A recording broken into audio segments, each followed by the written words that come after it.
కులగణనకు తాము ఎంతమాత్రమూ వ్యతిరేకం కాదని కేంద్ర మంత్రి బండి సంజయ్ మరోసారి కీలక వ్యాఖ్యలు చేశారు. ఎమ్మెల్సీ ఎన్నికల్లో బీజేపీ అఖండ విజయం సాధించబోతోందని అన్నారు.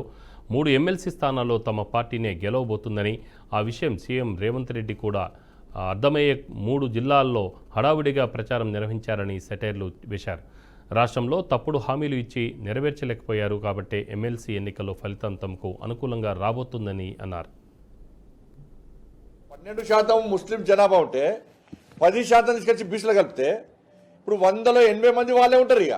ఇక ఫోన్ ట్యాపింగ్ కేసు, ఈ కేసు కేంద్రం అరెస్ట్ చేస్తారంటే విచారణ చేసేది రాష్ట్ర ప్రభుత్వం.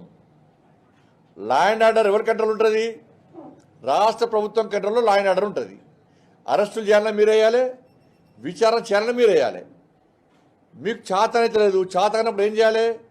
సిబిఐకి ఇమ్మని చెప్పి కోరాలి. సిబిఐకి ఇమ్మని కోరితే మేము అరెస్ట్ చేస్తాం. కేసీఆర్ కొడుకు ఒక నోటీస్ ఇవ్వాలి, ఒక నోటీసు.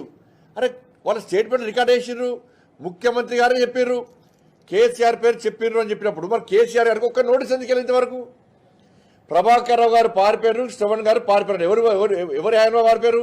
మీ ప్రభుత్వం ఏర్పడకనే మీ చేతిలో మీ కళ్ళ మీద పారిపోయారు కదా. పారిపోయే అవకాశం ఇచ్చింది ఎవరు? కాంగ్రెస్ పార్టీ ప్రభుత్వమే. ప్రభాకర్ రావు గారు కానీ శ్రవణ్కి కానీ పారిపోయే అవకాశం ఇచ్చింది మీ ప్రభుత్వమే. మీ హయాంలోనే పారిపోయారు. మీరు పారిపోయే విధంగా సహకరిస్తారు, మేము పట్టుకురావన్నా? దీనికి గమ్మత్తైన విషయం ఏంటంటే ఎవరైతే ఆర్గనైజర్ ఉన్నారో ఫార్ములా ఏరియా సంబంధించి అసలు ఆర్గనైజర్నే అక్యూజ్ చేర్చలే. సుప్రీంకోర్టు ఇచ్చే, హైకోర్టు ఇచ్చే. మరి కేసీఆర్ కొడుకు ఎందుకు నోటీస్ ఇస్తలేవు? కనీసం నోటీస్ ఎందుకు ఇస్తలేవు? ఈ అరెస్ట్ ఎందుకు నోటీస్ ఇస్తలేవు? ఇప్పుడు విద్యుత్ కొనుగోలులో అక్రమాలు జరిగాయని చెప్పి అన్నారు. అన్నప్పుడు అక్రమాలు ఎవరు పాల్పడ్డారని చెప్పన్నారు? కేసీఆర్ అక్రమాలు పాల్పడ్డారని చెప్పి ఇదే ప్రభుత్వం చెప్పింది. దాని మీదనే విచారణ జరుపుతున్నది. మరి విచారణ సందర్భంగా ఒక్క రోజన్న కేసీఆర్ పిలిచి ఆ కమిషన్ విచారణ జరిపిందా? ఇదే విచారణ క్లోజ్ అయ్యిందంటే నివేదిక ఇచ్చే, నివేదిక సంకలం పెట్టుకొని కూర్చుంటుంది. ఆ నివేదిక ఏందో విద్యుత్ నివేదిక ఇప్పటికి పరివర్తలేదు కదా. కాళేశ్వరం కేసు అదేనే.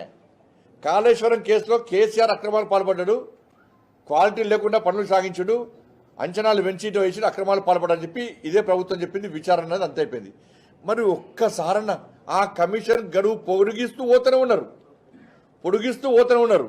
కానీ ఒక్కసారి కనీసం